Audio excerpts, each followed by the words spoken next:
Hello and welcome to episode 10 of Footnotes and Fairytales with me, Damien Fox. This is a platform that I hope showcases the people of Newry and their stories. My guest today is a documentary producer. He works at the BBC. I think he's perhaps best known for his documentary Here We Are, which quite masterfully captured the story of Newry City's resurrection and rise back to the top flight of Irish League football. He's incredibly talented. That documentary in particular received widespread acclaim, and it was actually then nominated for an award. So I'm really looking forward to talking to my guest today. Let me introduce you to Ali McKenzie. Hello, Damien. How are you doing? I'm good, Ali. How are you? I'm doing well. That's probably as close as I'll ever get to hearing my own eulogy. That was lovely. If needs be, we can set it aside, and when the time comes, we can have that etched on your headstone. No, that's brilliant. Thanks for having me on. I wanted to talk about kind of young Ali McKenzie. You know, as a teenager, what was the aspirations? And if you look at it in hindsight, has it changed from what you hoped to achieve and be? And if it has changed, what was it that you aspired to be in the beginning? I suppose when I was like early days teenager in high school, I went to Newry High. I always kind of wanted to play music and always wanted to be in a band. That was my main thing. But then when I realized I wasn't very good at that and didn't really have the talent for it, I actually started photographing my friends' bands with an old digital camera that I had, and just had a mad kind of passion for photography. And I didn't really have much interest in school other than like art and history. So didn't know what to pursue. And I was just like, well, I enjoy this end of things. And that's kind of what I pursued. I went to school, got my GCSEs and left. And my parents kind of coaxed me going back to do my A-levels again. They actually bribed me with a guitar at the time. So I went back, but it wasn't what I wanted to do. And I was very kind of set that I wanted to be a photographer, and left and went to tech. And when I went to the tech at the time, it just kind of opened up a new world to me where media was the thing, like, moving image and working with video. And I was like, I could take all the skills from photography and put that into moving video and actually tell stories. And since I think really like my first week in tech, it was the first time I'd ever kind of excelled or succeeded academically. And I was kind of like, I think this is the career that I want to pursue. But I always remember like being really young and being obsessed with Spider-Man when I was about 9 or 10. And with Peter Parker being a photographer, that was always something that I really liked, and something I've never forgotten. That was, I think, maybe just etched in there somewhere, that I would always have a camera in my hand. Mm-hmm. And was there anything at that time that you seen in terms of documentary film where you thought, this is the standard I want to get to, or this is what I aspire to be? Who was it in that industry, perhaps, or a filmmaker, documentary maker, that you kind of looked to and thought that's the benchmark? It's a hard one to say. Like, people have asked me before about that, who inspired you or who did this. But I think the amazing thing with films and music, and they're very like-minded in that you'll hear a band and you might say, well, who inspired that band? And then that opens up the world of who inspired that. So you go for Thin Lizzy and then you end up listening to blues music, you end up going right back. And it's kind of like that with films, like when we were younger, my mum tells me that I used to watch videos literally from start to finish. And then she would rent another one next week and it would just be back and forth the whole time, watching the same film 7 days a week and never get bored of it. And as I started getting older, my family would go to the cinema. And from a young age, 8 or 9, I would say, I don't want to go to see what you're going to see. I'll get a lift in, but I'll go and see something else. Mm-hmm. So, I kind of opened up the world to me and like the films that I was interested in. And I started getting older, I had a teacher called Lenny Niblock, who was kind of a big influence in a way, because when we started doing film studies, he would lend me DVDs. Mm-hmm. So I said, I like Scorsese's film. He's like, well, you should check this out. You should check out this film. And it kind of opened up that whole back catalogue of films. But documentary wasn't really on my radar. And as far as I was concerned, particularly when I was younger, documentary was a sit-down interview covered with a load of shots, and there wasn't much excitement and there wasn't much happening, which, it was very much the way that things were up until, I suppose, the last 10 years, where documentary has actually become a real cinematic art form. And, people are telling stories with it and making it almost Hollywood-esque, that when you go onto Netflix now, people are actually searching for documentaries rather than feature films. But when I was younger, documentaries weren't particularly an avenue that I wanted to pursue. And my mum always used to say to me, she was like, tell real life stories, tell people stories. And I was like, I want to, I want gun battles and I want this and I want car chases. But the older I got, and I suppose the more mature you get, the more I realized that telling people's, like, everyday people's stories is probably the most interesting thing that you can do. And I think it's one of the toughest skills in the world, is going and meeting a stranger, and being able to put their story onto a screen, whether it be for 5 minutes or 30 minutes for a documentary or an entire series. It's just being able to go into a real life situation and work out, okay, how do I find the story in this and how do I tell that? That's real interesting. And that's something that got me when it came to documentary. Because when I was at university, I went and did a film production course, and the aim was to pursue feature filmmaking. And in my second year, they asked us to produce a documentary, and I went and produced a documentary on an underground battle rap scene that was happening in London. And it was a bit weird, a guy from Bestbrook just ended up in London at this battle rap scene. But I remember thinking, like, these are real life people, and you can't fake this, particularly when it came to making those kind of narrative films and short films. You needed a big crew, you needed actors, you needed money, you needed food to feed them. With documentary, I grabbed a camera and my friend Jonathan at the time, and we literally just headed into London, and it cost us 20 quid on the train. And I was like, this is a very accessible way of making films.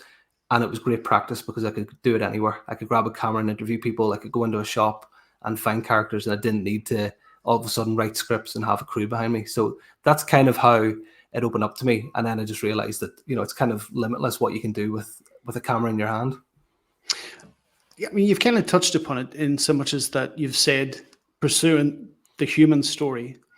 If I'm honest, and I haven't said this as yet as to kind of the genesis of this podcast series, I think he's kind of labeled as an historian, but he himself doesn't describe himself that way. He describes himself essentially as a storyteller. He's an American storyteller called David McCullough. They call him America's historian. But what he tried to capture, I mean, when you delve into history, you can get, I suppose you can get essentially lost in the facts, the dates and stuff. But what he wanted to tell ultimately was a very human history, where he looked at people, because ultimately it's people that determine their story and impact then on the wider story. So that kind of motivated me to kind of look at, certainly through the medium of podcast, to look at a series of people and capture their story that otherwise wouldn't necessarily have been told. So that's in essence why in part I've done this. I want to certainly give a platform to people in Newry that are doing pretty cool things. But I think allowing people to tell the story that ordinarily wouldn't be told, and it is the human story that I suppose for you as a documentary maker and producer, is the very essence, and it's what ultimately, I suppose, draws people in. It's that ability to relate to other people that perhaps have experienced similar things to yourself. How did you take to it? Because it's one thing to approach people, but to ultimately try and draw that story out of them. Did you find that challenging? Yeah, and I think before I kind of get to my approach on it, is I was very much self-taught. In university, it was like, go and make a documentary. Here's an example, go and make one. But no one had explained that there are different types of documentaries. There's so many different types. And observational documentary is ultimately what I do now. But I didn't know really that there was an approach to that, and there's a skill set that you really need to have, and there's a language that you need to learn visually when you're working on an obs doc. So I was just going out and hoovering up tons of B-roll, getting interviews, cutting them together, watching them back, and ultimately being, dissatisfied that I wasn't really connecting, or I wasn't feeling what was going on, and didn't really know how to move that on. So then I made a couple of documentaries, and then I actually came home for the summer when I was at uni and met a producer called Emma Rosa Diaz from Belfast, who runs After Mike Productions, who's a very good friend of mine. And at the time, I didn't know her, and she said she needed someone who was nearly London-based to do a documentary on the mod scene. And because I was an hour from London, I was like, yes, a better hand off to do it. And all of a sudden started working with, an experienced producer who was able to kind of help me and guide me. And all of a sudden I was, making a 45-minute documentary while still a student, while still, trying to get my grades. But ultimately, I was like, well, I want to do this as a career, so I kind of focused on that, and then ended up. That documentary was a success, and we got commissioned to go to Tokyo to make a documentary. So it was to do a follow-up, but basically look at the mod scene in Japan. So I missed my graduation, and my mum still doesn't talk to me today about that because that really hurts her. She never got her day out in her dress. But, I went to Tokyo, and then it was almost with every project I started to learn. But it was only really, I think, in 2019, after a bit of a break from the industry, I remember saying to my wife, or my girlfriend at the time, I was like, look, I'm going to give this one more year because, it's a very difficult industry to get into. And it's like any industry, and trying to make a living out of it is difficult. And I was teaching part-time at the tech. And I said, I'm going to give this one more year. And if I don't get a breakthrough with it, I think I'm just going to focus on the teaching. And that year, Emma kind of came back around, and, we started up. She told me that she was working on a series called The Search, which is a BBC NI series that followed the community rescue services that try to find missing people in Northern Ireland. And she rang me and she was like, are you interested? And I just said, yeah. And all of a sudden just started working on The Search. And the skill set that taught me was just something that I don't think I'll ever, I think everyone has one project that grounds them. And I think that was for me the big one. Yeah, I learned so much in that. I was surrounded by a lot of experienced people, editors. The director was Sarah Breen, and Emma as a producer. And it was just kind of like I was in safe hands. I was out like trekking mountains. I was out in forests. We were trying to find missing people. We were in lakes searching for them. But it was always constantly about the volunteers and about the families involved. And that was the thing that was constantly grounded into me. I remember writing on my hand in the early days. I was like, what are the people feeling? And that was what I constantly needed to get, So while they were distressed, or they were trying to find people, or they were, maybe feeling a bit, this isn't going anywhere, we're struggling, I was constantly just throwing them questions, asking them things like, how's it going? How are you feeling just now? What's happening? And it was just to get that connection with the audience, because if you get that on camera, once you go back to edit, that will translate, and that will go across when it hits TV then. So, you've kind of, I spoke to Gareth McCullough last week, and he was telling me about a particular story that he was reporting on. I suppose at that point he had said there's a certain cynicism in journalism. He fully understood when he was talking to a mother of a sick child that he needed to capture someone that's distraught, emotional, because that would have the biggest impact. Do you find that the same of documentary making, in that whilst you have somebody that is visibly distressed, you have to remain essentially in part objective in order to capture that so that it has the desired impact? Of course, because I'm there to capture it. And if I don't capture it properly, the audience will never feel how that person is feeling. So it is kind of taking a step back and not getting too immersed in it. And, obviously you'll feel the empathy and you'll feel everything, but it's also being like, how do I tell the story properly so that people can understand how they're feeling? So that's a tough line to kind of to walk. And in your early days, when you're inexperienced, you tend to either cut too early or drop the camera, but whenever we were out in a project like The Search, everyone knows. Well, I came into the second series. Everybody knew the series. They supported the CRS teams, so they were very much, you film what you need to film, and that was a great thing for me. I was able just to kind of, I suppose, have my own discernment on things and be like, okay, now's the time to put it away. Now I've got what I need, and never kind of overstepping that mark and being, impersonal with people. So I think, like, a lot of people would ask me what the main skills for making documentaries are. I think it just comes down to people skills, because if you don't have people skills, you're not going to get people to talk to you. People won't open up to you. They won't trust you. And that's ultimately what you need if you want them to tell their story to you. I wanted to ask, because, and in part you've answered it for me. I just wonder if you give me a little bit more detail. When you have a documentary piece or a film, is there a particular and a general roadmap that you need to follow, that perhaps you're taught in college, in order that you reach and have the greatest impact to as broad an audience as possible? Are there certain themes or checkpoints along the way that you need to essentially follow? Not rigidly, but to a degree, in that you can then gain empathy, compassion, laughter, whatever it might be. What have you learned? What are those pillars in the narrative that you need to check or hit them on the way in order to have the desired impact? Yeah, I suppose what a lot of people might not realize is that documentaries are scripted in ways. Like, when we're going into a project, you will have a loose script, Mhm. and it's not scripted as in like Made in Chelsea scripted, but it's scripted in that you have your blocks and you know what you need. So if you're telling a story, you will know that here's your 5 main points that you need to hit. Okay. But what I always think is the most important thing in films is the setup, and it's getting to know the people who you're going to invest the next either 5 minutes or 30 minutes or an hour and a half to watch, or sometimes it could be 8 hours on Netflix that you're sitting watching people, but it's the Mhm. setup. And for me, that's the most important thing, is how do you make those people likable? How do you make people want to keep watching in the next few minutes? Sometimes it's very hard to do because you'll work with people who might not be the most engaging, or they might not particularly want to be doing what you're asking them to do. But sometimes it'll click with people and you'll just be like, wow, this is a character. This is someone who people will want to tune into.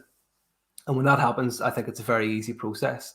But yeah, there are a lot of steps to follow when it does come to, like, I would call them your beats.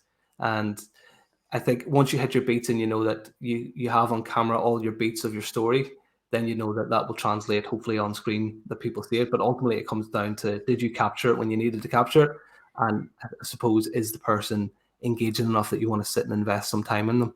Mhm. That's difficult because I never actually think of those questions. Like, what are those? It just becomes so natural to you that when you're on a project, you'll just sit down and you'll map that out and you'll just go and shoot it. But I Mhm. never actually think about it, if that makes sense anymore. It Yeah, becomes so I, much of your I, day. I thought about it today, and I suppose I thought equally about documentary and film. Um, Obviously, everybody has their own taste, but when a film or a documentary is put out there, I'd imagine it's done in a way that it's going to have the biggest catchment that it possibly can, in so much as it looks to touch upon our sympathies and sensitivities. It looks to perhaps engage our laughter. You not get everybody, but there certainly is a blueprint, I'm sure, that the industry has, that they hit these beats, as you put it, along the way, and it's going to ultimately have the desired effect. But like you've said, um, you've touched upon it in so much as that there are those pillars that you try to um, follow in order that you deliver the story. You've mentioned just previously, and I kind of wanted to talk about it because everyone that I've spoke to, I wanted to understand obstacles and challenges, and perhaps parts of their journey would have felt perhaps not beaten, but certainly deterred from following on um, in their desired career or passion or pursuit of it. You said there was a point there where you were going to give it one more year and essentially step away if something didn't happen. Mhm. What was it really at that point? Why did you feel disheartened? I suppose it wasn't like falling out with the love of making a film, or anything like that, because I think I would still be doing that regardless, because that was always, to me, it's been like a hobby that I've really enjoyed. And even Mhm. though I work on it now, I still have my own little things at the side that I love making videos and I love connecting. But I think it was more of as a career, and I'm going to get in trouble here, but was it 2018 or 2019? I got engaged 2018. And then I was kind of like, right, we're thinking about getting married. We're going to need a house, we're going to need the things that come with that.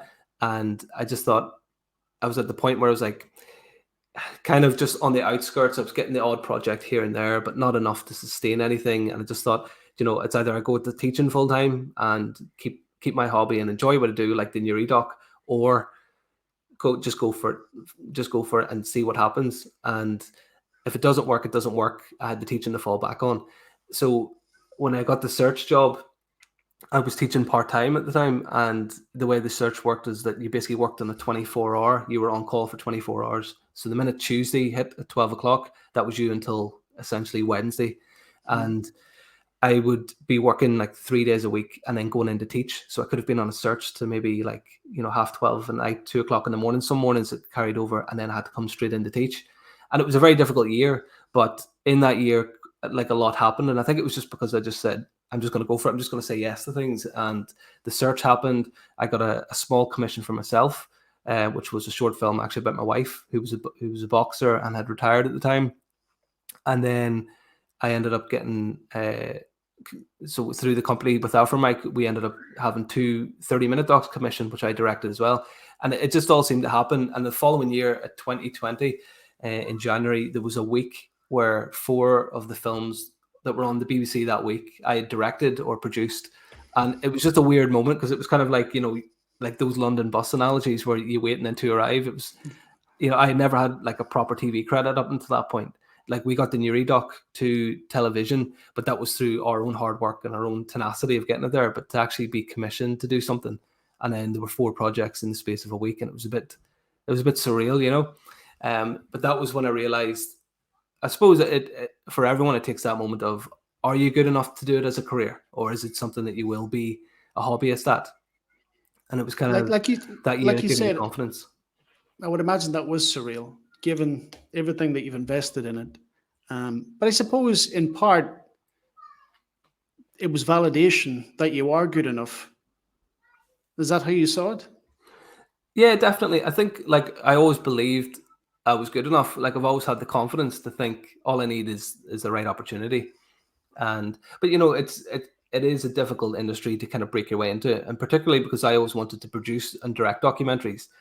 That narrows the jobs down greatly because you're coming in at the lowest level, and the people at the highest level are making the documentaries and getting the commissions, and you can only aspire to make TV or films as good as that they're making. So it's very difficult. Whereas had I come in as a researcher or worked my way up, that's a very viable way, option, and a viable way of doing it, and a sensible way. But I just kind of always had it that I wanted to produce and direct documentaries, which kind of limited my options. But going in and working on those documentaries, give me the opportunity to prove that I could do it. Now, when I look back at some of them, like I suppose it's like everybody that does anything creative, all you see are the flaws in it.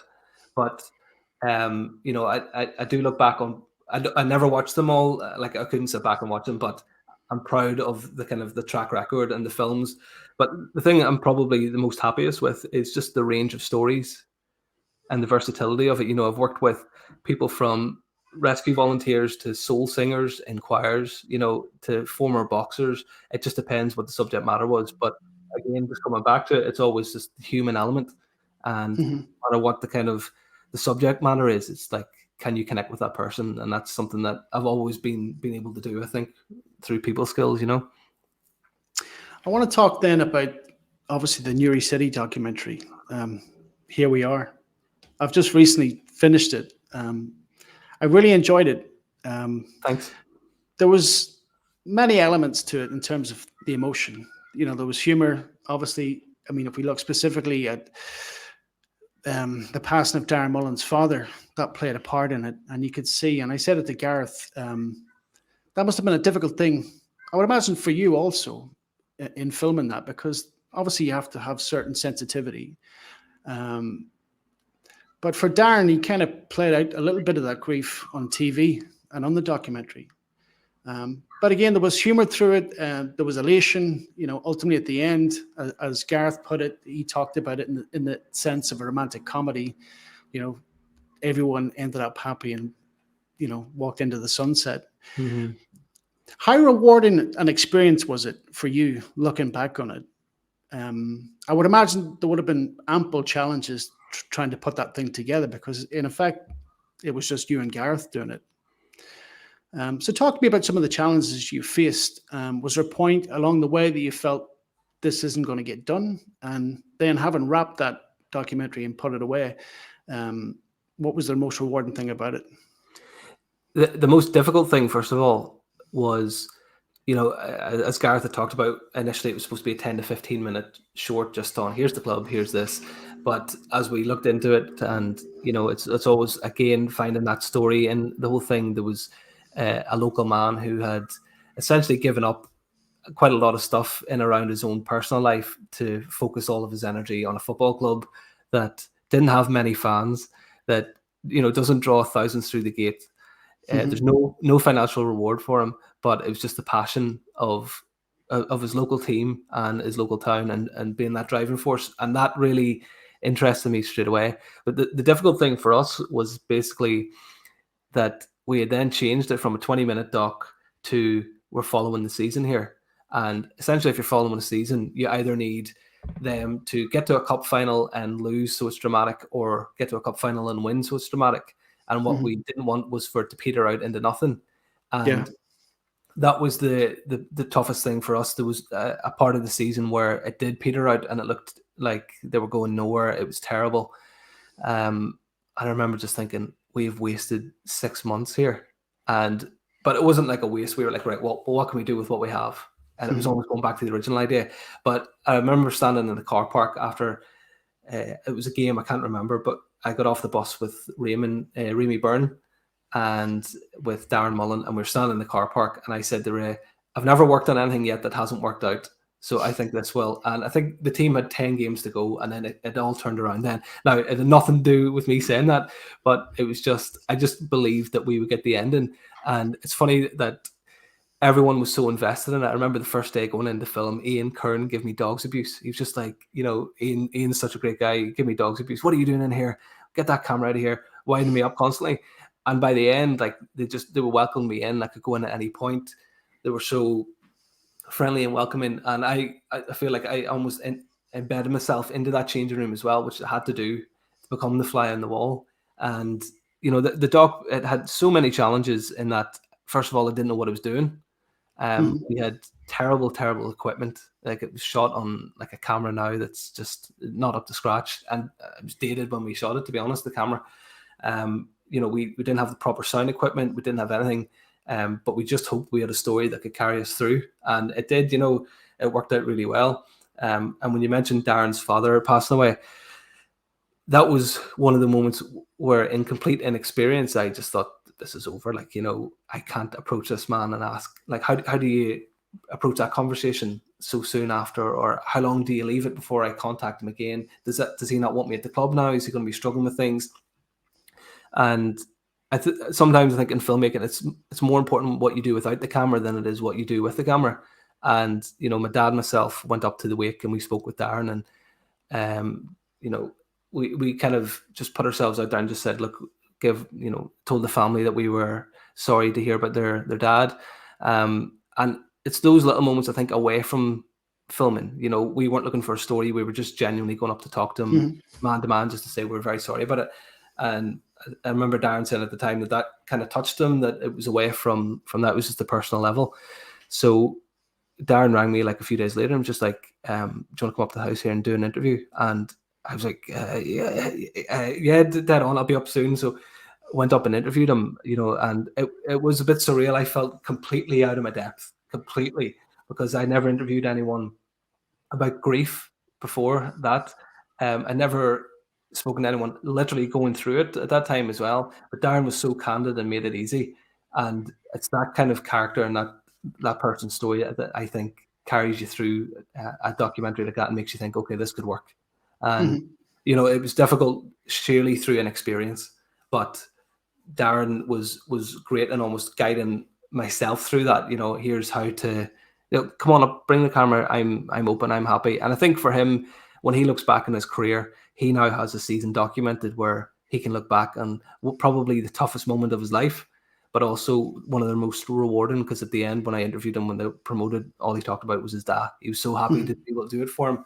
And, it is a privilege at times to feel that you can actually give that to someone that he now has a memory for a lifetime. But for me, it was a project, and I moved on to the next project after.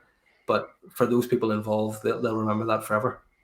Absolutely. I said it before, and I don't know if you see it that way, but that is a remarkable gift, surely for Darren Mullen, but to everyone involved in that project, that it's captured in time. The legacy of that season is secured. Not everybody gets that. A lot of people involved in different things, they make incredible accomplishments and achievements that aren't captured in that way. So I think everyone involved were very fortunate, and I think you and Gareth should be recognized, because it was a huge investment on your part personally, at the time, because in the beginning you'd said that would be a 10 to 15 minute documentary, but when you commit yourself to a full season and there's no certainty to the outcome, there's no guarantee of a story. That's remarkable that you showed, I suppose, depth of character, that you were willing to make that commitment over the course of a season, regardless. And like Gareth, I've said that you both have been ambassadors for the club, whether officially or unofficially. And I understand you're a huge Newry City fan. And I think as much as you get from being a supporter, I think you've given back. So I respect you for that. I really enjoyed the documentary. I wanted to know then, having premiered that in Newry, what was the general, feedback? And I want to understand, not that you would have received criticism because it was wonderful, but how you deal with criticism, or is your own self-criticism, how do you manage that? Yeah, that's one of the toughest things, I think, is learning that, because I think your nature is that you want people to say that you're amazing and that you're brilliant, but you'll never get that when you're putting creative work out there, I suppose, because everyone has their own tastes, things that they like. They might not know exactly what they like, but they'll definitely know what they don't like, and they're not shy in telling you that. And I think early on it could be absolutely crumbling for people, and it has been for me at times as well, facing criticism where like whenever you have an idea, you genuinely believe that it's the best idea that anyone's ever had. And I'm sure it's the same for songwriters, that like, when they write a song, they're like, no one has written a song like this. And then when you take a step back, you're kind of like, okay, so there's things to work on there. Like with criticism, as I've got older and matured, like I could take criticism no problem now. And it's, it's part of it's everyday life for us. If we come up with an idea and we're sitting in the office and you tell people your idea, the first thing they said was, well, why this, why that, why is that going to happen? And it's knowing, okay, it's a collaborative process. Let's take everybody's ideas and make this better. But I think early on you're so defensive that you're afraid to almost speak it out loud in case somebody picks a hole in it. But ultimately that's what makes it better. But as I said, it's just part of our work now. Every single stage of a production is critiqued. Before we can even get a commission, you come up with an idea, you sit in a room with people, you kind of workshop that idea. What's good about it? Do we have the characters? Is this feasible? How much is it going to cost? They'll ask tons and tons of questions to the point where you're like, I haven't really thought this through. You come back with the answers, and then it's the next set of questions. How are we going to make this happen? Then you go to the commissioners and they'll ask you the exact same questions. What's your idea? How's this going to work? Why does an audience want to actually tune into this? Then you get the green light, and then you start making it. And then you're like, have I shot this right? Is the sound okay? Is this okay? And you come back and watch the rushes, and you realize that you've forgotten something. You have to go back out to get, and then you go to an editor. The editor says, well, you're missing this, you're missing that. We need to do this, we need to do that. So every single stage is critiqued. So it's not like, I wouldn't say it's water off a duck's back, but it depends how personal the project is to you these days. Like if it's a very personal project, yes, you'll be a bit more precious about it. But in the day-to-day stuff that you're out producing, and when you go back, it's just a fully collaborative process. You'll get a final cut, and then you'll pull in the executive producers on it, and they'll say, well, I think we need this, I think we need that. And then it goes to the commissioners, and they'll look at it and they'll say, we're missing this, why do we not have this? And then it's back, so it's a constant. There's so many people involved with the production, and whoever's name is in a documentary, for producer or director or for whatever their credit is, there's been so many opinions to get it to that point, and so many people have helped it. But I suppose you just have to have the courage of your convictions to say, well, I think this is the way it needs to be told. And then people kind of help you and guide you to that. So criticism and critique can help, but it all depends on how it's delivered. I work in very professional environments, so people are nice with it. Sometimes they'll give you a kick up the arse that you need with it, which is more than good. But I think if you're reading comments online about things or anything like that, which I tend not to do, I don't really have to do, but I think that could be difficult, and I can understand why people would find that a hard thing to do. What would sit with you longer, having put out this documentary, and I know you've done several, but I want to understand introspectively, when you look at yourself and the body of work that you've done so far, is it the flaws that you see in your work or the reward that you take from it? What do you think if you were to balance that out? Which sits with you longer? Do you know what? It actually changed for me 2 weeks ago. This, which is really funny, and I was talking to of an executive producer in work, Gemma, and I was talking to her about this today actually.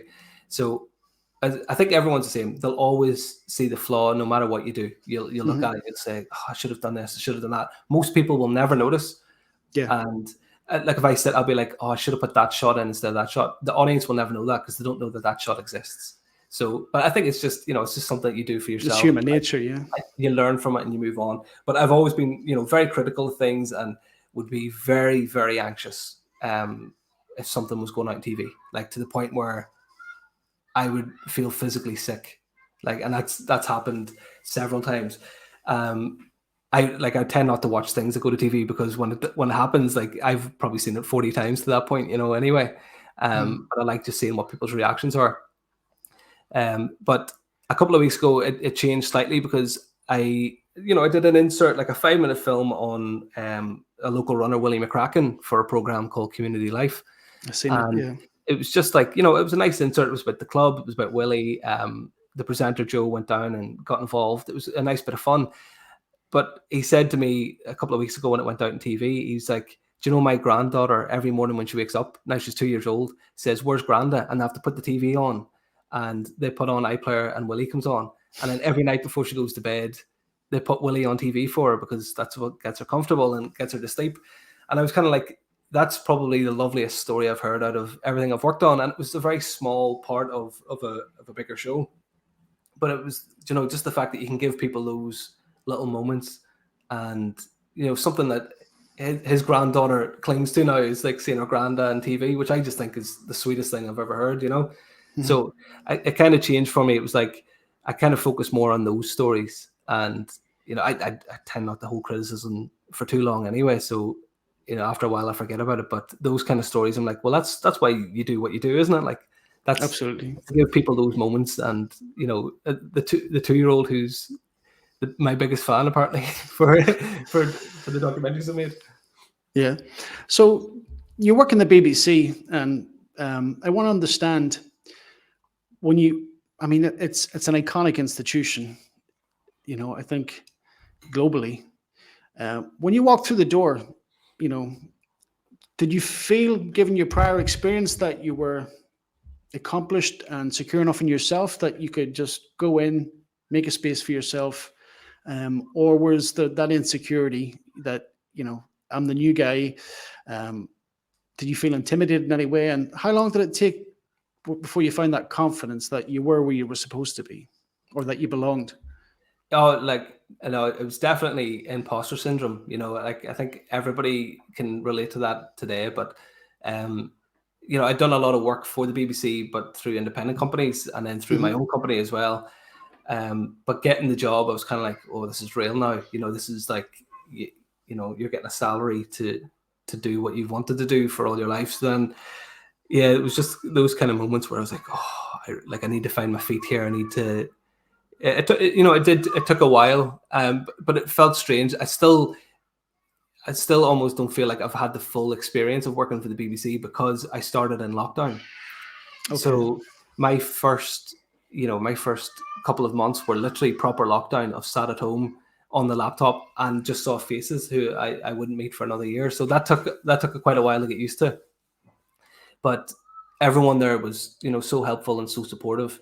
And once the kind of worked, I went in through a different kind of department, but once they worked out the documentary was the route that I wanted to go down, and had made documentaries, they very quickly moved me over towards that department. And I've had help from like producers who've 20 or 30 years experience, and it's just soaking all that in. I think when I was younger, it was probably a wee bit like, no, I can do this myself. I don't really need advice. I think that's the arrogance that you have when you're young. But now it's just like, drip feeding everything, and getting that advice, and sitting in edit booths with experienced executive producers and just seeing how they work. I learn more from working with certain producers like in a month than I have 4 or 5 years, just because of their experience. And this is how you tell stories, and this is exactly what you need to get to. And I think as much as people call it an art form, I think it's a very mathematical format when it comes to making things. It's like 1 + 1 = 2, and this is like, if you have these elements, this is how you'll make a good documentary. And you're hoping that the characters then will bring the heart and bring the life to it. But I've learned so much. That's probably a bit waffly from your actual Well, question, no, but you've raised something that I find quite interesting, because you've said that it's mathematical. There's a method to making documentary. There's clearly a blueprint. Documentary is nothing new. It's been done. It's been done wonderfully. How do you ensure that your own DNA is injected into it? How do you ensure that Ali McKenzie, your ideas, that personal touch, that perhaps a new and novel way of thinking, your way, is, you make your stamp on that project? Because I think, as I've said, there is a very clear idea of how a documentary can be made. You hit those pillars along the way. That tells your story. But how do you ensure that, I suppose, that it has your touch? yeah, that's a difficult one.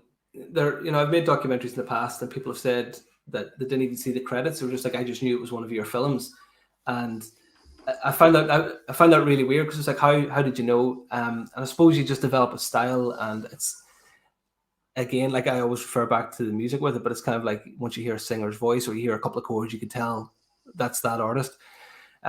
For me, I suppose it's probably in the relationships that I build with people. I think that's kind of like my unique aspect, and it's getting to know them and building up a rapport with them, that they feel ultimately comfortable. And I said earlier about, it's the work you do away from the camera. If I have a documentary commission, or I'm working on it, and everyone will do this, but you'll do research calls. So you'll go and either meet the person or you'll pick up the phone to them. But it's just having that rapport and making people feel comfortable. And I think once you make them feel comfortable, that's when you get the best out of them. And I would pride myself on, when I'm, not every single job, because it's like everything else, where some days you've got bad days.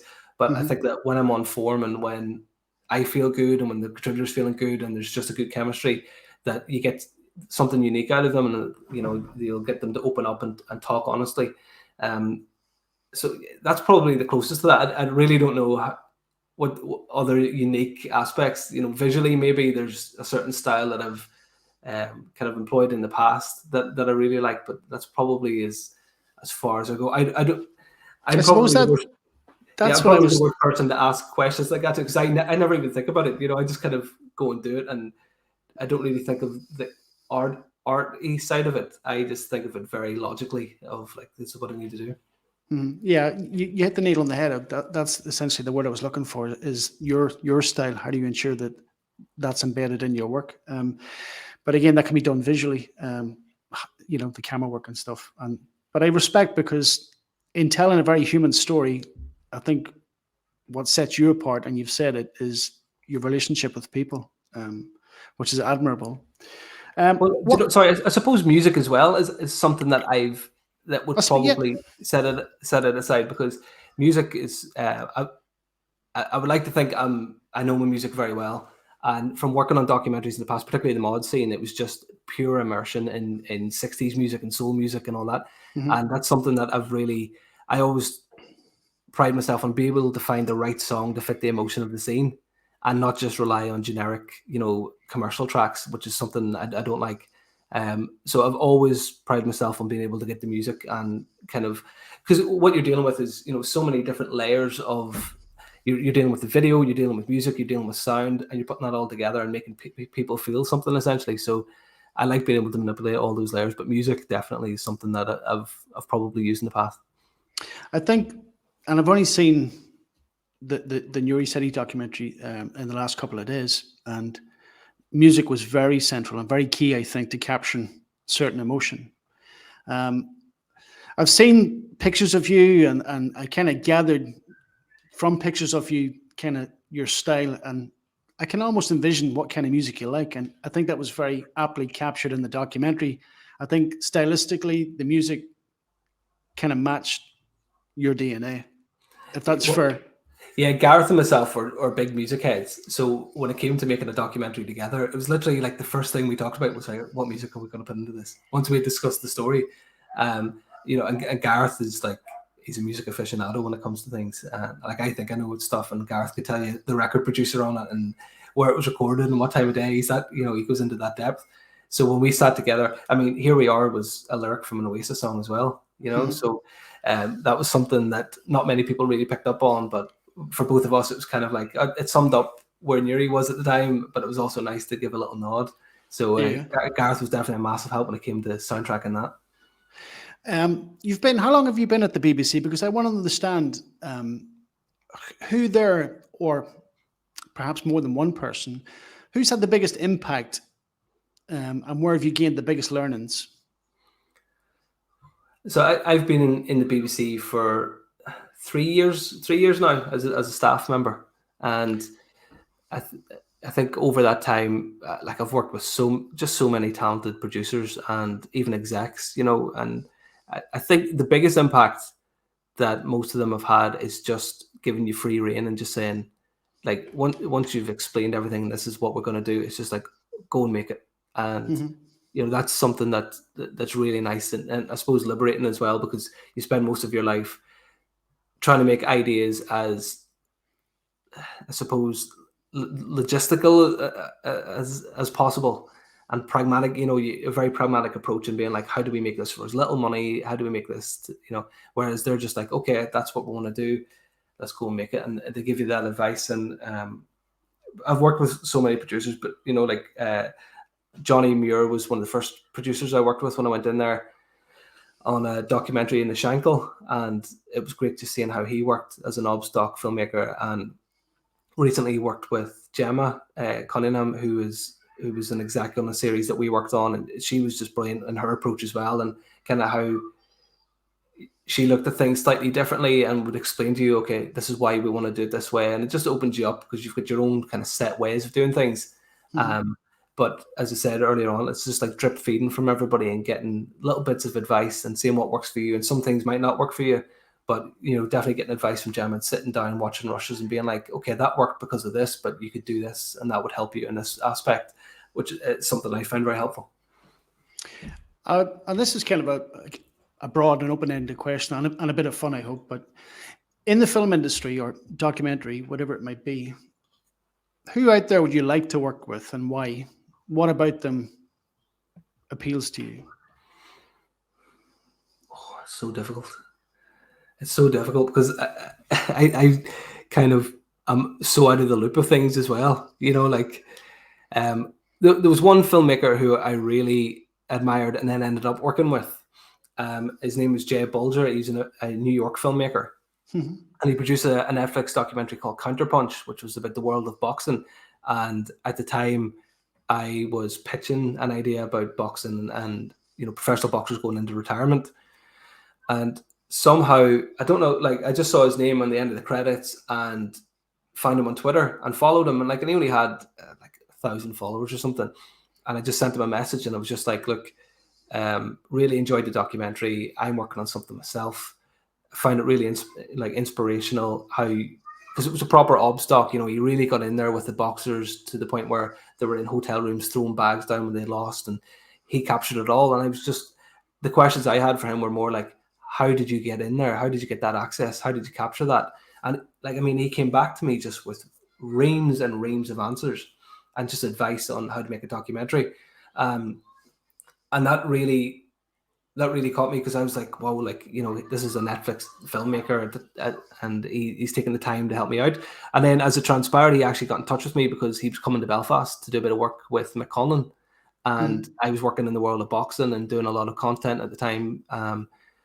And he got in touch and said, I need another shooter. Do you want to come up and help me out? And I ended up meeting him in person and doing a bit of work with him. I've done work since. I haven't spoken to him in about 3 years now. I've kind of drifted a bit, but that was, probably the moment I was like, oh, that's pretty cool that documentary filmmakers are accessible. Whereas, you're not going to be able to reach out to Martin Scorsese for a bit of advice, or Lynn Ramsey or Ken Loach. I doubt you could get in touch with these people, but documentary filmmakers, I just like the fact that they are just regular people, but making documentaries about regular people too.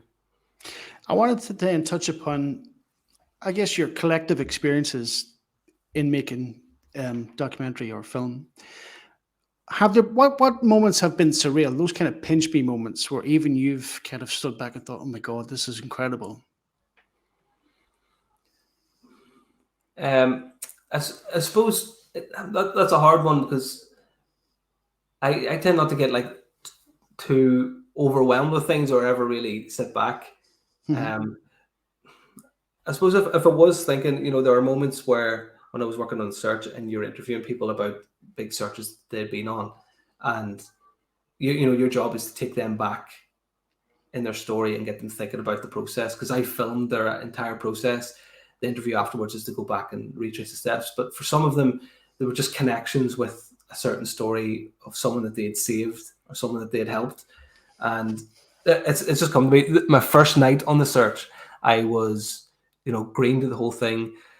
It was March, it was snowing, it was freezing cold, and we were out trying to find a lady who had dementia and had left the house, and her husband couldn't find her, and no one could find her. So I got the phone call at 10 o'clock at night, got down to Bangor, and basically spent till 4:30 in the morning searching for this lady. And then we got a phone call, and I just got into the truck with the search operator, and he got a phone call to say, we have someone matching your description, and she's at a bus stop. And it was 4:30 in the morning. We just flew down the road and jumped out of the car. And the search operator went over to this lady and said her name. And she, is this who you are? And she was like, yes, that's me. But I was filming the whole thing at the time. And she got into the car beside me and in the back seat, and I was just filming. But she just reminded me at the time of my own nanny. And I was like, if my nanny was sitting out at this time in the morning, I would hope that someone was out to find her. And that moment for me, when I said earlier about making sure that you capture it so that the audience can relate to it, I almost felt like dropping the camera, making sure she was all right. And then I remembered that I was surrounded by people whose job that was. So my job was to actually just capture that. So that's probably the biggest pinch yourself moment that I've probably had. Do you find when you're that close to something that you're filming, do you feel innately those moments of joy, sadness? I mean, like that season long documentary with Newry City. Well, I mean, I can't answer for you, but I would imagine, given what you'd invested in it and over the length of time you had done it, like that last game when they beat Armagh City, to gain promotion. I mean, did you feel that sense of joy just as much as any other fan, or do you feel yourself a little bit removed from it, given that you're working on it? I think probably that time with Armagh, I felt it more as in the film's complete. So Hmm. felt the delight that way. Now I'm a Newry City fan. I went to games before I started making that. Not as many, admittedly, but now like I never miss a game. So now I can't imagine going to a game and filming it because I wouldn't be able to connect with it, like as in just Hmm. watching the match. But if I have a camera in my hand, I find it very easy to separate Okay. and not get wrapped up in the emotion of anything. Like it doesn't matter what it is. Like I filmed a documentary about my wife boxing, and even in those moments, like where usually I'd be nervous going to see her fight, I was just zoned. I was in the zone. I was like kind of dialed in, filming it, making sure that I had the coverage that I needed, and ultimately just knew that she'd be all right. And if I captured it properly, it would do her story justice. So yeah, I'd say I never kind of get too immersed. I understand what I'm filming and understand the joy that's going on, but it's just constantly just in that mode of you need to capture this, so keep focused. Hmm. I wanted to then talk about, um, because when you do something that fly in the wall, that immersive, intimate documentary style of filming, where you're embedded with a team or a group of people or whatever it might be, what are the parameters or what are the lines that you try not to cross? Because or do those lines exist? Because like when you do the Newry City thing, for example, um, you're that fly in the wall, but you obviously don't want to impact negatively in any way, by overstepping your mark or whatever that might be. Or on the flip side, do you and the club have to fully commit to all access? I film what I want. Um, I mean, is there clear boundaries for you, or how does that work? Yeah, I think that just particularly now because I've done it for so long, there are clear boundaries. Yes, you want to build up a rapport and you want to build up a relationship with that person on camera, but you're not there to be their friend. Mhm. You might be telling their story and they're allowing you to tell their story, but it's you that's telling it. So you need to find out the right way of doing that. And like I build up rapport with a lot of people, but ultimately you're there for a job, and they look at it the same way as well.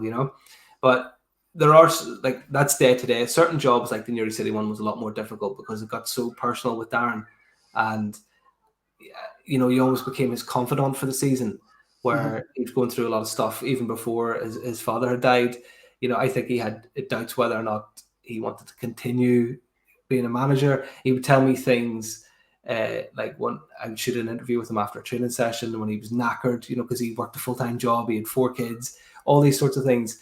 And, that was probably the closest that you've got to overstepping it, but not overstepping in a bad way, of just being like, becoming more of an ear than actually being there with the camera. But you always just have to remember that what you were there for.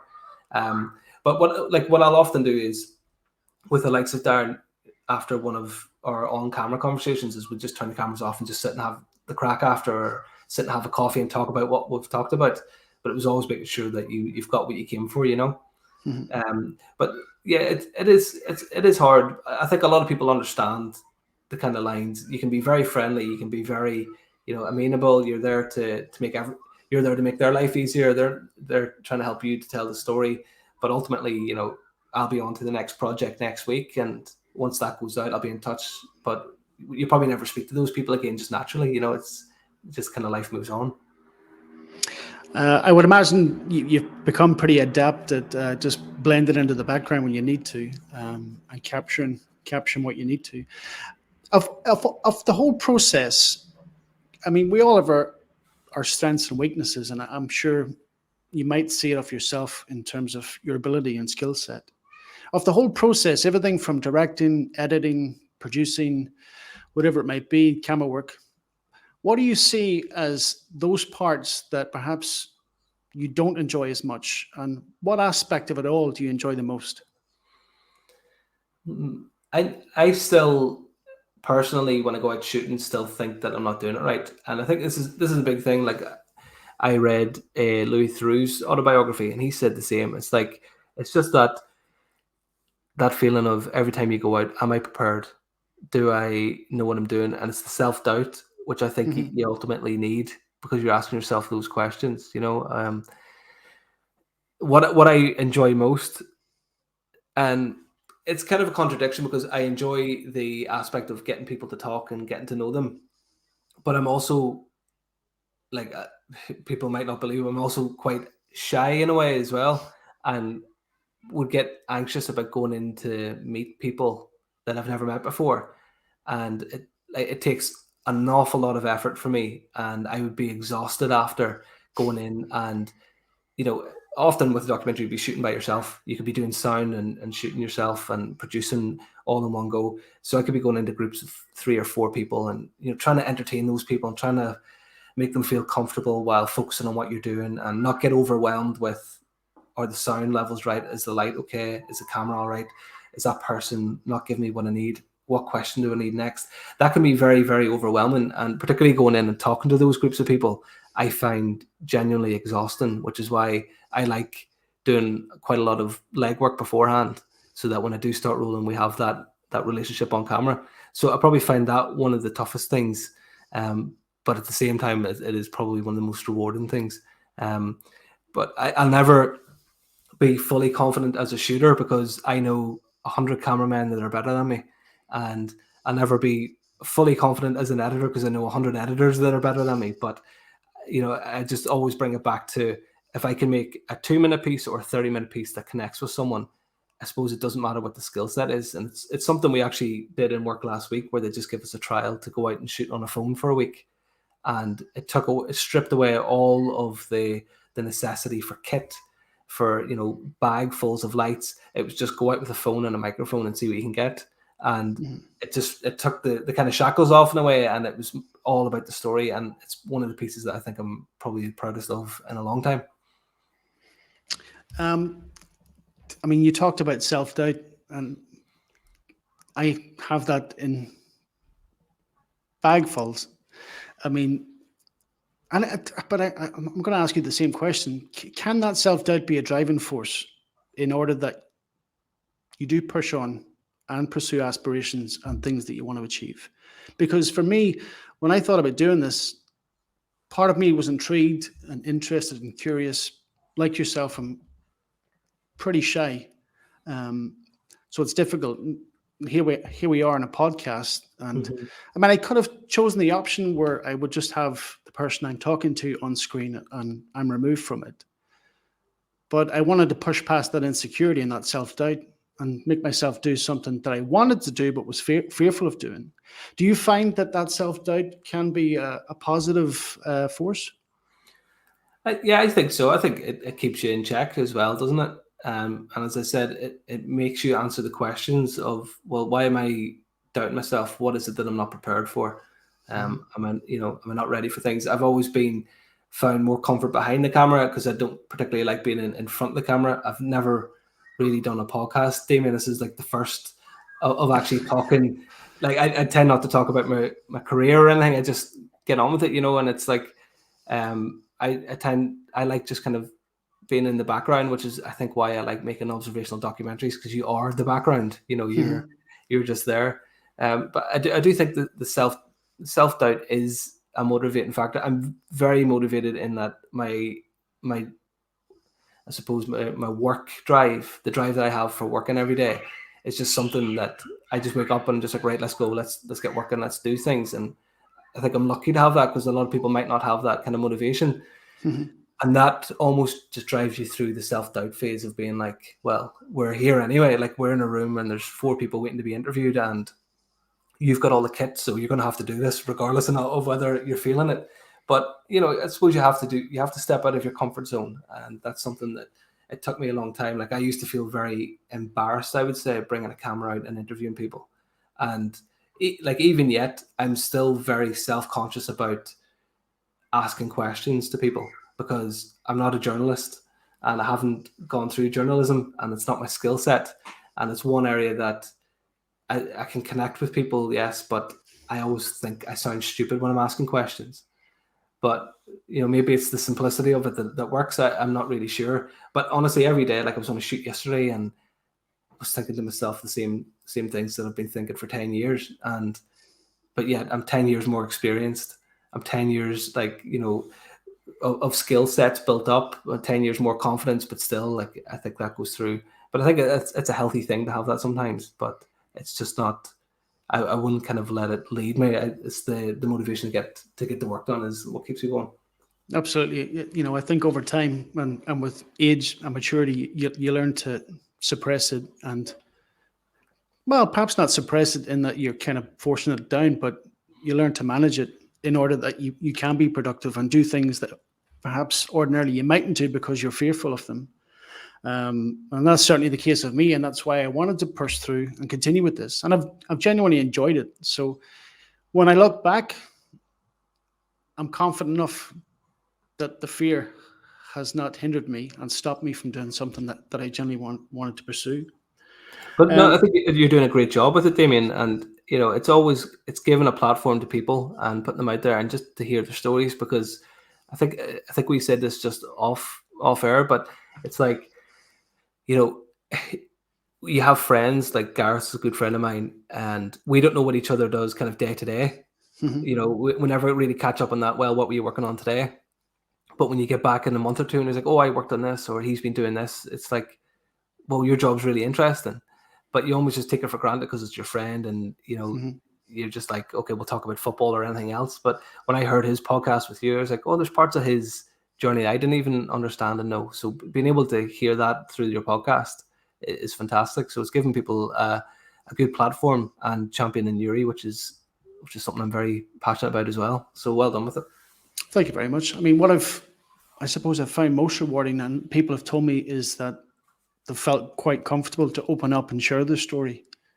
Um, so I hope in some part I'm quite laid back and relaxed. So I hope that were to be the case. I want to talk about, obviously you have your professional life and what you're doing with the BBC. But if we look at yourself personally and personal projects and what you hope to achieve and capture in documentary film, is there a project or series of projects that you hope to ultimately get on film?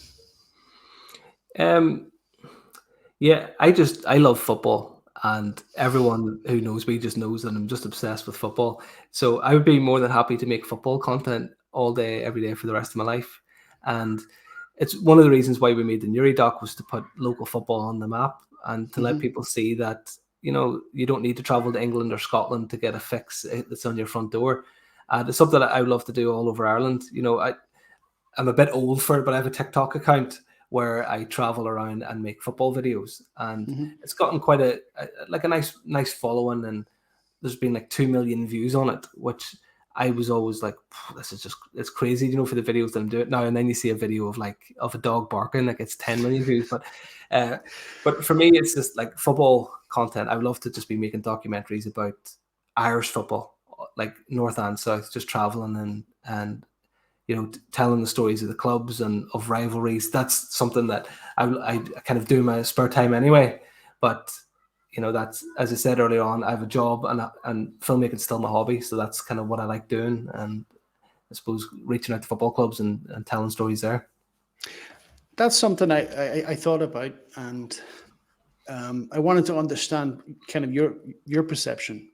Why do you think that sport, and if we take football for example, why do you think it is such a good conduit or medium to tell a very human story?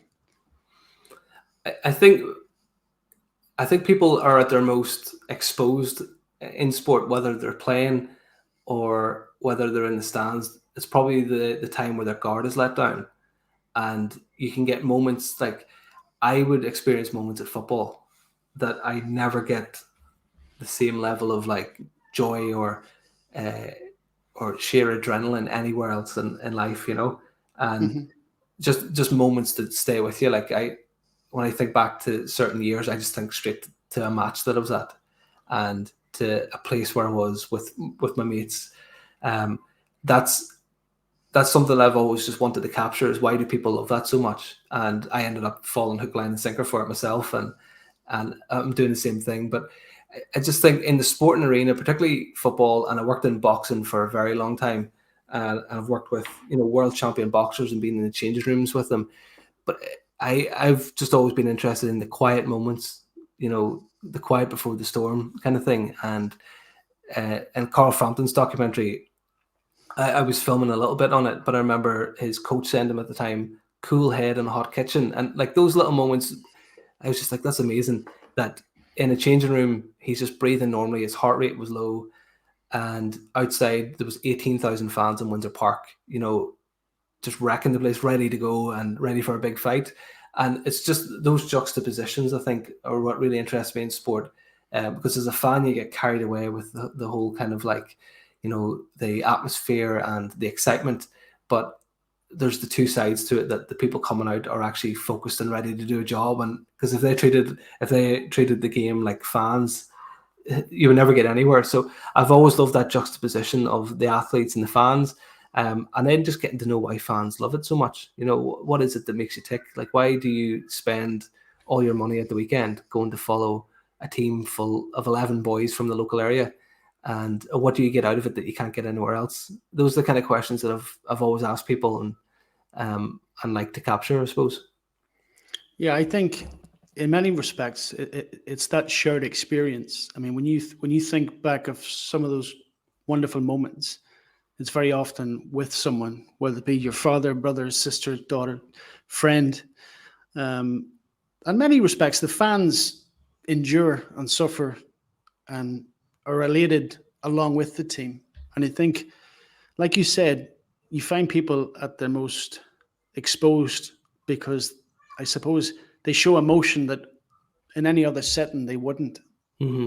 Would that be extreme sadness, frustration, incredible joy? And I think when you capture something like that on film, we can all relate to it. Um, so, with that being said, I wanted to also ask then, with respect to film and documentary. I mean, we see in the film industry now, as it relates to big franchises and stuff like that, your Marvels and stuff. How difficult is it for independent film to find space for itself? or is it difficult for independent film and documentary to find a space for itself in terms of funding, getting the right platform? I know in the beginning you said with respect to Netflix, more and more people are looking for that kind of content. But if you could just give me your opinion. Yeah, I think it's kind of double edged, that, isn't it? Because now more than ever, filmmaking is more accessible because you can shoot something on your phone and have it uploaded to millions of people within seconds on TikTok. Um, so it is more accessible. But then, is there like a true independent cinema anymore? Where like in the 80s and 90s, there really was, where you had films like Clerks coming through, which was proper indie cinema, Dogma, the likes of Ben Affleck and Matt Damon working hard on films like that was proper indie cinema. I think sure now all the indies are owned by the big companies, aren't they? And it's like, Yeah. so are you actually watching proper independent cinema anymore? But I think it's important for how things have changed is that yes, it is accessible, that you can go out and shoot and anyone can do this and upload it to YouTube and connect with an audience. And it doesn't matter who that audience are anymore because, you know, the generation that are coming through aren't necessarily watching 90-minute docs anymore or 90-minute films. They're watching shorter content. And I think content overall is getting shorter and people are more focused on that. So I think, you know, there's an audience for almost everything now. And yes, it's probably more difficult than ever to stand out within that audience, and it's something that people probably struggle with mostly because you'll watch a great video and then flick on to the next one and forget that pretty instantly. But I think there's something in if you can hold people's attention for whatever length of time it is that they've invested in your film. I think it's a great achievement, and it's kind of like in the world where you know YouTube videos are the views are in the millions and billions, but you forget that 1,000 views is a lot of views on a video. Like for 1,000 people to actually put eyes onto your video and invest time in it, it's a big thing. So I suppose it's all relative to where people are and to what they want to produce. But to get any kind of investment in something that you're making is, you know, I think that's a very important thing.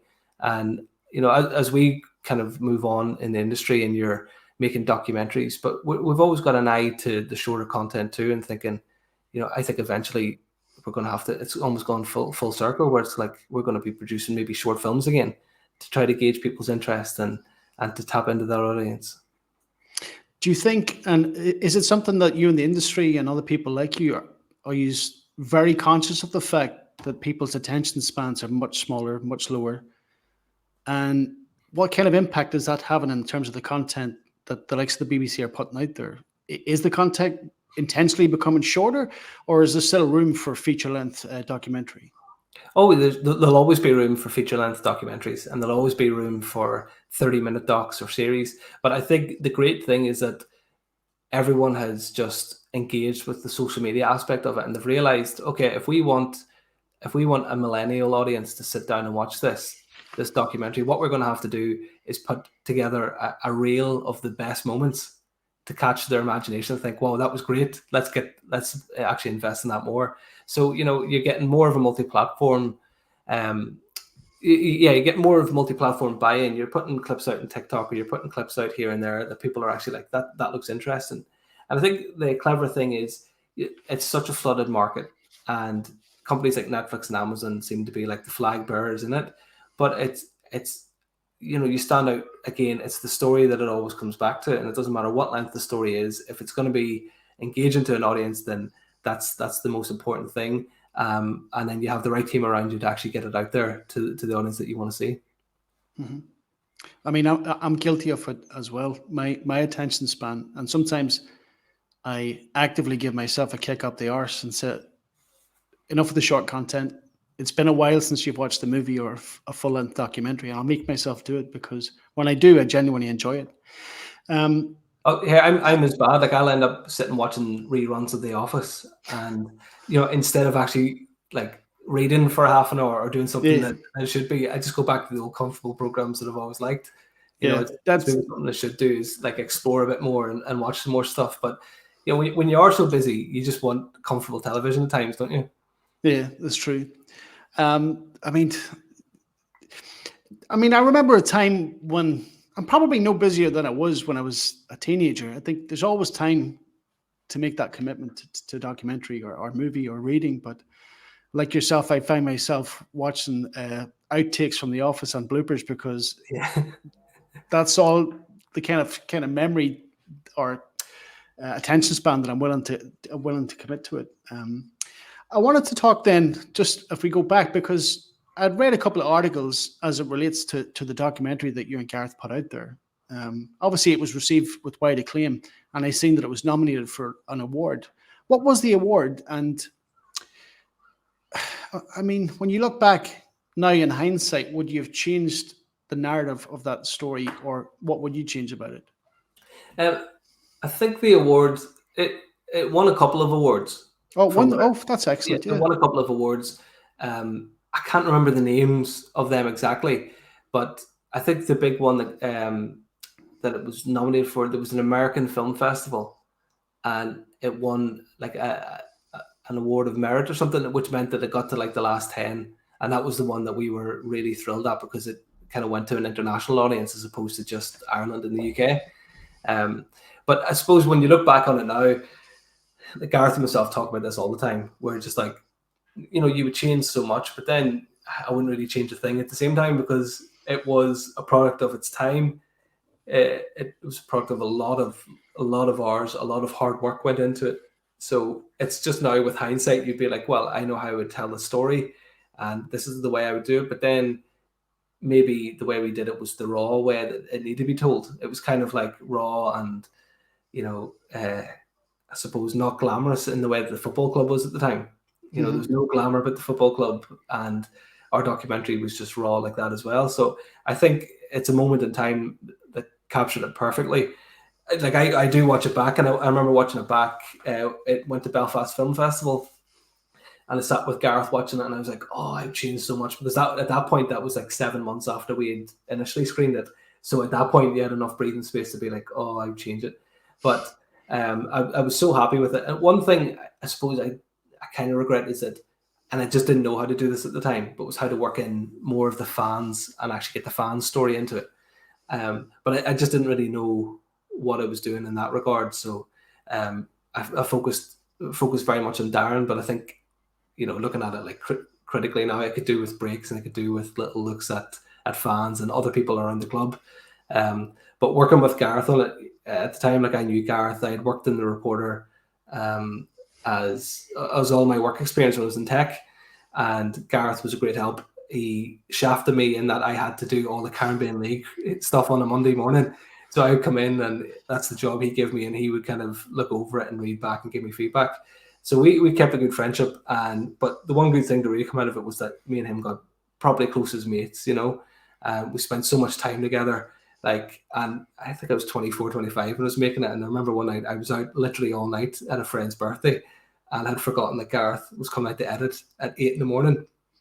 And I literally got in at 7 and Gareth walked in and just woke me up. It was like, you better get working here. I've come out. So it was brilliant because we were mates. We were able to have that kind of honesty with each other. And I think it worked out well. And, Gareth's not behind the door when it comes to things. If he doesn't like it, he'll just say, no, I don't like it. And he's often the first person I would go to with ideas. I would say, what do you think of this? What do you think of that? And he'll just tell you straight. And if he thinks it's a good idea, he'll be on it. And if he thinks it's a bad idea, he'll let you know. So having that kind of working relationship with each other really helped when it came to making the doc, because as we were going along, we were able to change things and talk about it, But ultimately, what went to the screen that night in the Canal Court was something we were both very proud of. I wanted to understand then, and this is probably a very personal thing, and it's probably different for everybody, but given what you do, where's the greatest joy in it? I mean, is it at the end when you've polished it, put it together, you're able to sit down and watch it? What's that experience like for you? Or is the greater joy for you the process, the journey, the filming, the interaction? I would say the greatest joy comes in the post-production. Whenever you maybe spent a couple of weeks or a couple of months making something, shooting something, and you get to the edit and you cut it together and you'll see a sequence, and it might just be a 2 to 5 minute sequence, but you're like, it works. Okay. It works. I've got the feeling that I wanted to have. And the hard thing, I think, Damien, is when you're making something. Someone said a great quote to me one time, and they're like, you never laugh at a joke as hard as you do as the first time that you heard it. Mhm. And I think it's the same when it comes to like making a film or making a short. It's always remembering why you wanted to make it in the first place, and that gets lost along the way because you get so fed up with the hours you put into it, standing in fields soaking wet to capture it. All of that kind of grids away at it. But when you get to the post-production stage and you see a sequence for the first time, you're seeing what the audience are going to see, and you almost remember, okay, that's why I wanted to make it. I've got the feeling that worked. Or sometimes it doesn't work and you have to go and rework it, but often you'll see it and you'll be like, okay, we're laughing now. And that's when you get to the point, I suppose, in your career where you're confident enough that you can go out and get that. But that's definitely, I still would, when I see edits back, I'd still be like, oh, that's brilliant. Those are the exact moments that I like. The shooting part of it I find very difficult, and that's a slog at times, and editing can be a slog, but whenever you cut through all of the sync and you've got the interviews cut down and you see something, you're like, okay, we're on to something here. Do you think you have a natural ability to tell a story, or is that something that you've developed over time? I still think I'm not the best at it at times. I still think I really struggle with it. But it's something you have to work on constantly because every story is different and it's how you tell that. But there are so many better storytellers, and people that I've worked with since I've even joined the BBC are just great storytellers.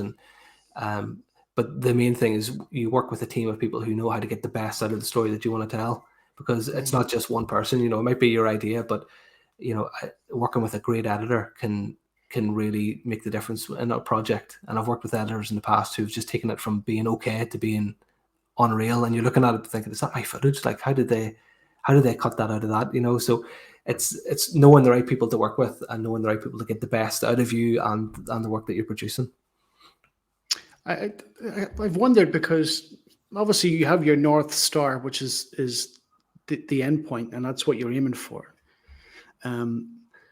Have you had an experience where you've set out to capture a story and it's ended up very different than what you originally set out to achieve?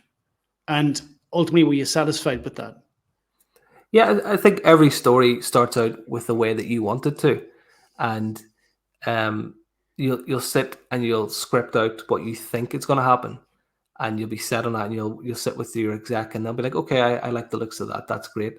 But then whenever you start actually making something, nothing ever works like that, because you're putting in elements that you can't plan for, which is people, and they have their own personalities and they've got their own styles, or they've got they might not win the fight that you need them to, or they might lose the match that you thought they were, or whatever that might be, or they might hit a wrong note when they're supposed to be singing, and it's dealing with those elements. But it's always just being carefully planned enough for almost every outcome, of knowing if A happens, then we know that this can happen. If B happens, we know that we're prepared for that. And I suppose it's always just being prepared to capture it. But it has happened in the past with certain things. Like I said, with the Newry doc, it was always the worry that they weren't going to win that game, and it could have petered out. But I can't think of anything just off the top of my head that was that had a massive kind of impact on it. But it literally happens every day when you go out to shoot. Things just don't work the way they're supposed to work, and no matter how much you plan, but it's just being, I suppose, adaptable to every situation and knowing that you can change things up.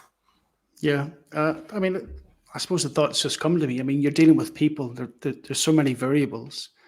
But I can imagine an occasion where you're pursuing a particular narrative or a particular story, and along the way you find that actually something else would perhaps be the better story. Do you have to ignore those inclinations and stay the course and capture what you originally hoped to, or is it that flexibility in your industry to say, you know what, let's redirect this? There's another story to be told here. Yeah, I think that probably happens all the time, and where something will appear during filming, but again, it's very much a process where you go back and you'll talk to people and be like, this is happening. Should we pursue this? Should we pursue that? How do we approach this? So that's probably something that as an example, we worked on the Shankill documentary a few years ago about the bonfire, and it was all about young people in the area getting ready for the bonfire and the whole community coming together. but elements of it just didn't work out. Some young people we started filming with then went and moved away for work, and then we couldn't follow through with their story or whatever it might have been, and it was just being adaptable. But you've always got a great team of people behind you that you can ring and say, look, I need advice in this, what do you think? And then it just becomes a process of sitting with them and talking to them about how you're going to move forward. But like I said, it's a massive team that goes into making films and documentaries. The crews are so much smaller than an actual film, but it's integral. Every person who helps out on it plays a huge part in kind of getting it over the line, because you are kind of so stripped back in terms of the people that are working on it.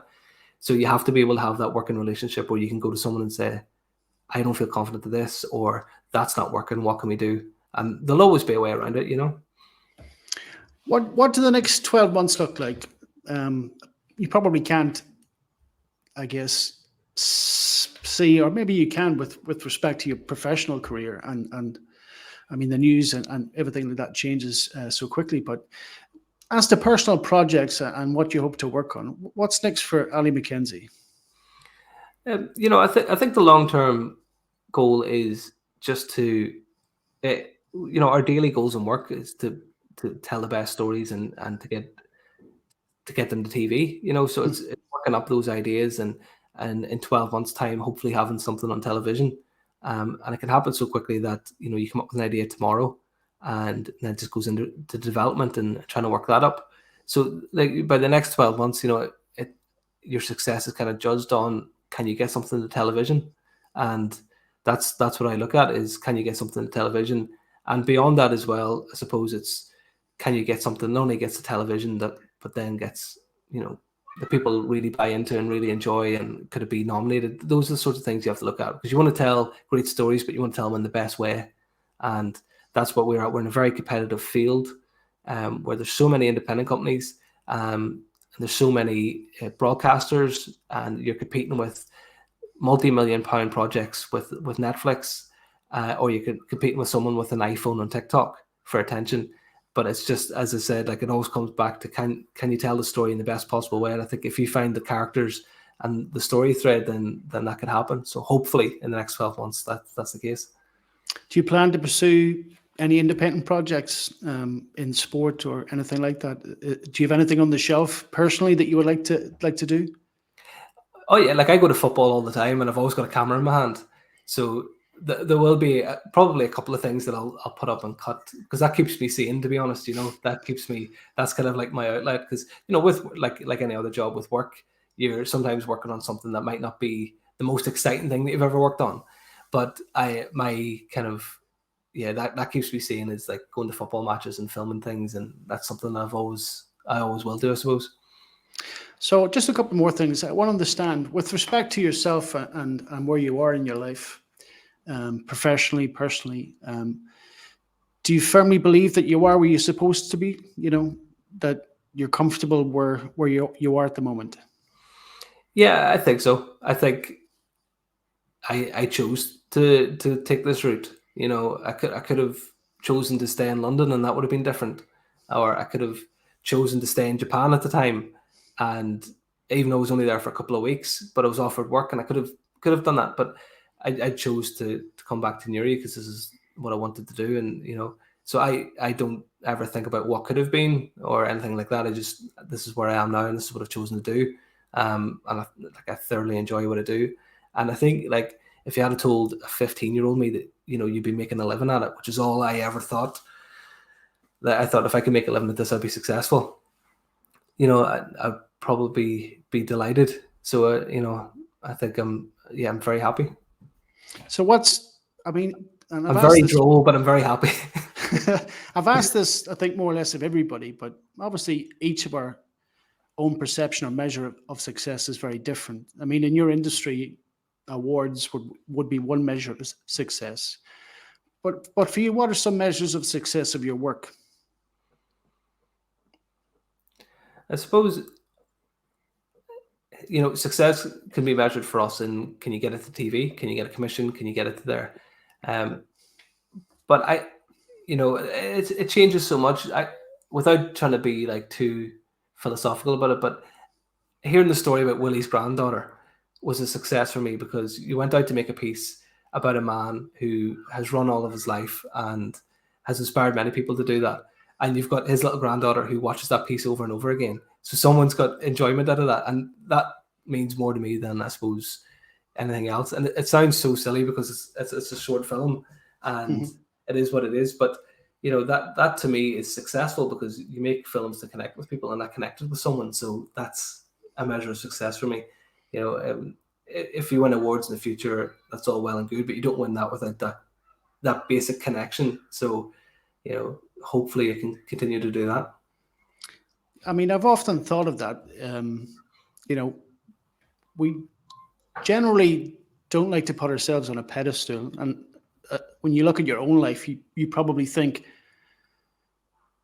to some degree that your life and my life and most ordinary people's lives quite unremarkable. But I mean, if you look close enough, there's probably a very real story to be told for everyone. I mean, with someone with your talent and ability to tell a particular story, I think it's true to be said that you could capture a remarkable story from anyone.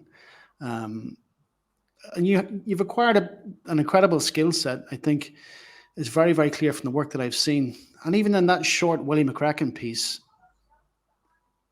I mean, I'm not even sure it's more than 10 minutes, but you've captured the essence of the man, and you've captured the essence of his life running, which is amazing. Do you find that challenging to essentially achieve what you've achieved in 1 hour, to then capture that same emotion and journey in 10 minutes? How difficult is that? Oh, it's more difficult, yeah, flipping it the other way. So, you learn how to tell short form content. And then, sorry, there's kids screaming here. But you learn how to work with short form content, and then as you grow, sustaining a story and developing those threads. That's a difficult thing. That's something that hopefully I can learn over the next year. I haven't done a 1 hour yet. I've worked on 3 30-minute series. So producing an hour and a half of content, but it's all very different. So a 1 hour is something I would like to look at in the future, and hopefully can sustain. But I suppose it's the same principle. It's just like, if it's a very expensive real estate is television, and anything that's going to be on screen needs to have a value and needs to earn its place within that. So everything that you produce needs to be of quality and needs to connect. And I think that's the key thing. So if you take those basic principles of storytelling, and what is it about Willie's story that interests people, and how do you sustain that, and how do you develop that story, I suppose that's a goal that I'll be looking to work on. So just to close, when you amass the body of work that you hope to put out there, what are some things that you hope? What's the common theme or narrative and style that you hope to embed in your work that people will? What do you think people will say about it that relates to you and your character? I think overall, like, I come from a very working class family and was brought up in an estate, like very working class background. And I think a lot of my stories come from the everyday people, like you said there. The everyday people kind of fascinate me, because there's more characters in a street that I grew up in than you could meet anywhere else. And that's always fascinated me, is telling those, a little look into those lives.